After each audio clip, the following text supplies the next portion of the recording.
I think there is a fundamental misstatement of the issue in the question. We can no longer continue to make policy for ourselves, in our country, in our region, in our continent, on the basis of whatever support the Western world or France or the European Union can give us. It will not work. It has not worked, and it will not work. Our responsibility is to charter a path which is about how we can develop our nations ourselves. It is not right for a country like Ghana, 60 years after independence, to still have its health and education budgets being financed on the basis of the generosity and charity of European taxpayers.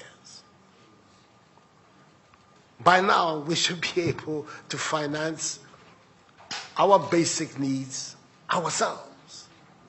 And if we are going to look at the next 60 years as a period of transition, a period whereby we can stand on our own feet, our perspective has not to be what the French taxpayer decides to do with whatever surpluses that they have in France. They're welcome.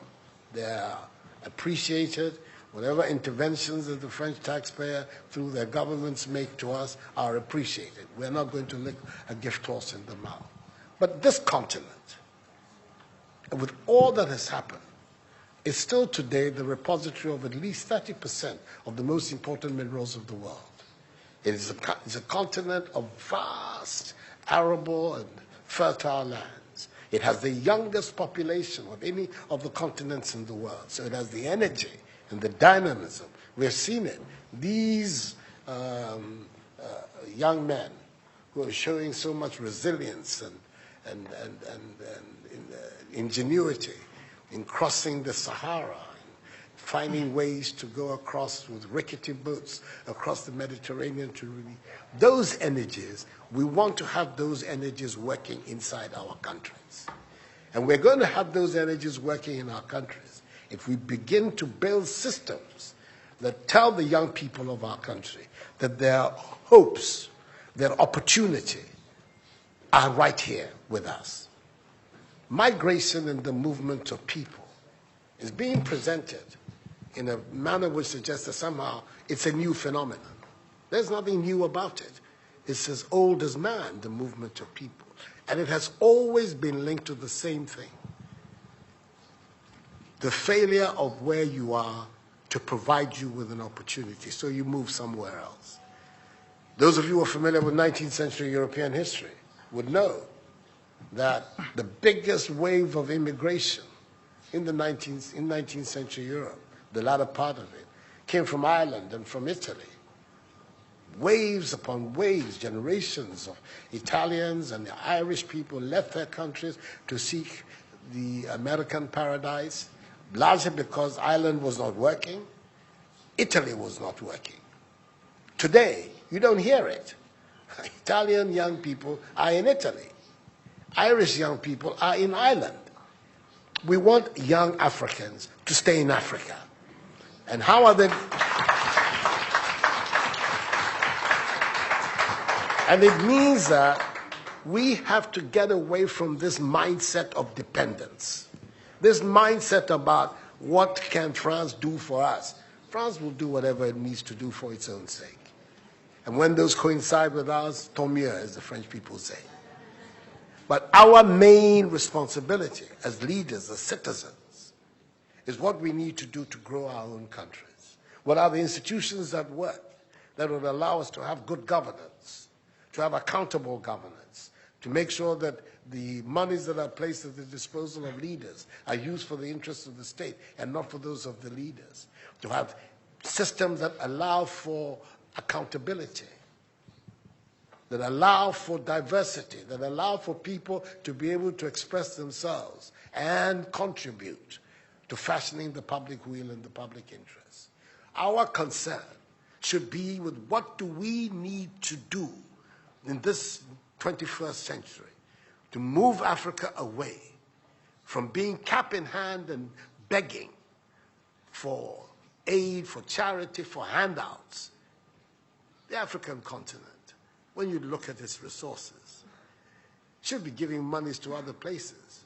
We have huge wealth on this continent, in our own country of Ghana. And we need to have a mindset that says, we can do it. Others have done it. We can also do it. And once we have that mindset, we will see it as a liberating factor for ourselves. We keep talking about how it was that Koreans, Malaysians, Singaporeans, who got their independence at the same time as us. We're told of that at the time of Ghanaian independence, per capita Ghanaian income was higher than that of Korea. Today, Korea is part of the first world. So is Malaysia. So is Singapore. What happened? Why did they make that transition? And 60 years after independence, we are where we are. Those are the matters that should concern all of us as Africans, as Ghanaians. And not, when I say so with the greatest of respect to the French president, I think that the cooperation of France is something that I am, as you know, a strong friend of France. I am Francophile. So I don't have any difficulty with that.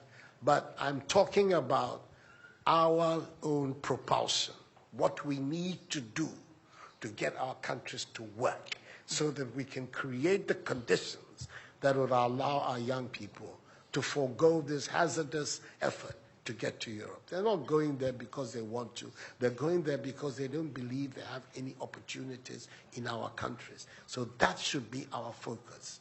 And I believe that with that if we change that mindset of dependence, that mindset which is contingent on aid and charity, we would see that in the decades ahead of us, the full flowering of the African peoples would take place. And that new African personality that was talked about at the time of our independence will become real and imminent in our times. That's what I'm saying. I hope that I'm not upsetting the questioner or even some of my friends who are here. But these are my strongly held beliefs. And that is the reason why I've adopted as the slogan of my presidency, of my period of the Supreme Office of Ghana, that we want to build a Ghana beyond aid, a Ghana which is independent, which is self-sufficient, that is capable of standing on its own feet and building its own life. We can do it if we have the correct mindset to do so.